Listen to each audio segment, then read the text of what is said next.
Comment décider si on utilise la touche F6 ou F7? Autrement dit, comment on décide si on utilise une image clé ou une image clé vide? J'aimerais amener des précisions pour vous aider. Alors, on va commencer par la touche F6. Donc, si vous créez un symbole et vous voulez le mettre sur la ligne du temps, donc j'ai converti ici en symbole, vous voulez mettre ça sur votre ligne du temps et puis vous voulez que ce symbole-là soit apparent pour une certaine quantité d'images. Donc, vous décidez, par exemple, de mettre 70 images de ce symbole-là. Alors, vous feriez F6. Vous insérez une image clé qui va essentiellement copier l'image du symbole à partir du point de départ, qui est 1 jusqu'à 70. Maintenant, si vous vouliez qu'il apparaisse un autre symbole du cercle à un temps quelconque dans la ligne de temps, vous pourriez par exemple utiliser la commande F7 qui se traduit par insérer une image clé vide. La façon dont ça fonctionne, disons que l'animation commence, j'ai mon symbole, et puis j'aimerais qu'à la fin de la première seconde, début de la deuxième, à 25, j'aimerais qu'un autre cercle apparaisse. Donc là, j'irai dans ma ligne de temps et je fais F7. Vous allez constater qu'il y a une image clé maintenant qui s'appelle une image clé vide. Pourquoi je dis qu'elle est vide?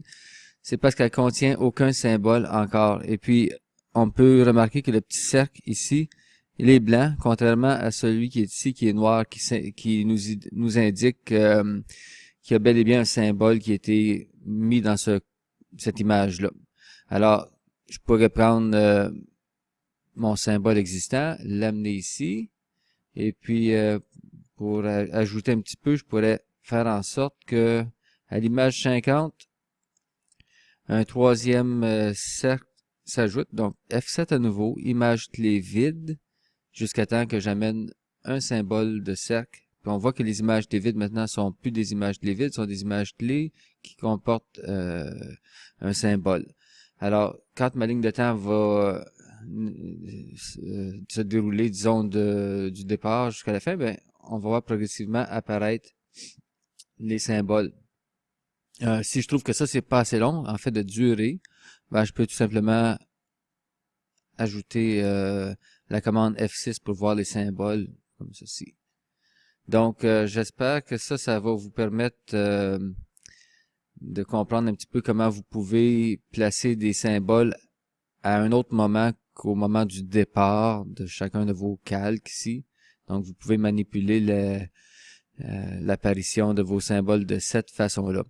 Une autre chose qui est intéressante, si j'ajoute une nouvelle calque, c'est que vous pouvez, avec la commande F7 ou image clé vide, gérer vos sons.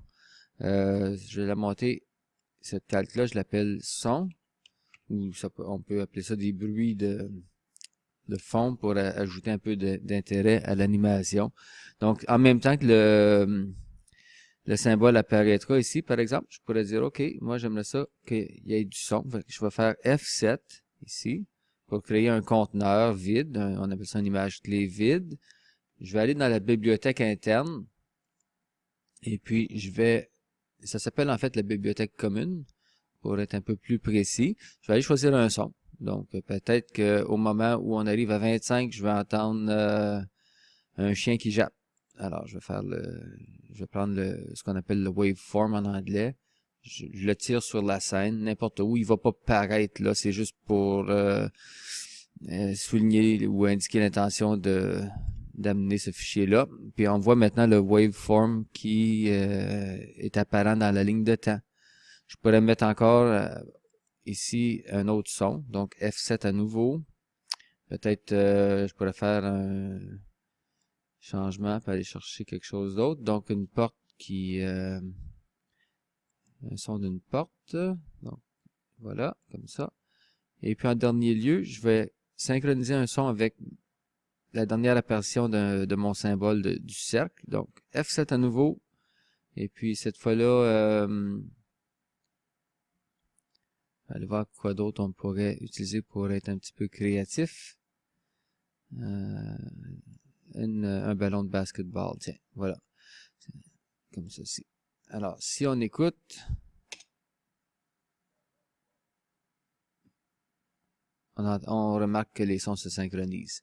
Je ne sais pas comment bien vous avez entendu les sons dû à la configuration du microphone ici, mais sur votre écran, avec votre système, ça devrait être clair, ça devrait être très perceptible. Donc, c'est ça pour cette leçon-là. F6, image clé. F7, image clé vide.